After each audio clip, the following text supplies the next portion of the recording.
नमस्कार सबैलाई।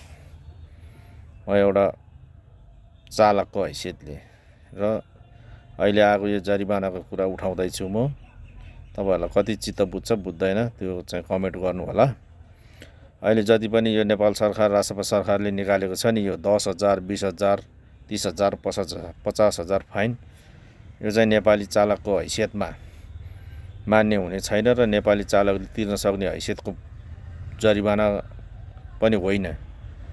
किनकि हामी नेपाली चालकहरू भनेको आफ्नो परिवार पाल्न र दुई छाक टार्नको लागि रात बिहान साँझ दिउँसो राति नभनिकन खोला पाखा भिर नदी किनारा दौडेर आफ्नो ज्यान चाहिँ खुकुरीको धारमा राखेर जोखिम उठाएर हिँडिरहेका हुन्छौँ।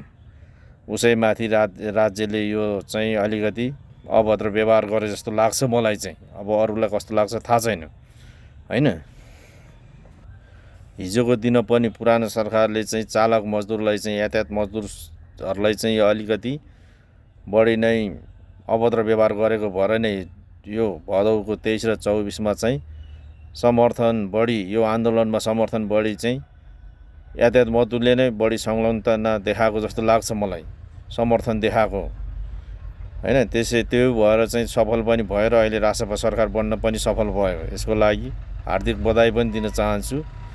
हामीले पनि सकेको गरेको हौं र मजदुर चालकहरूले पनि धेरै सहयोग गरेको छ जस्तो लाग्छ मलाई। किनभने तपाईहरुलाई गाउँ गाउँमा पुर्याउने, ठाउँ ठाउँमा पुर्याउने, हरेक ठाउँमा चाहिँ गर्ने, भाषण गर्ने ठाउँमा, प्रचार गर्ने ठाउँमा त्यही मजदुर चालक नै चाहिएको थियो होला र भोलि पनि चाहिएला। फेरि चुनाव त आउँछ नै होला।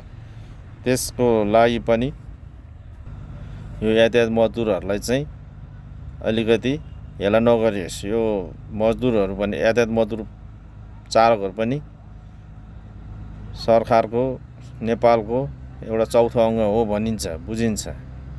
त्यसकारणले अलिकति यसलाई चाहिँ विशेष ध्यान दियोस् भन्ने जस्तो लाग्छ मलाई। हस्त, धन्यवाद, नमस्कार।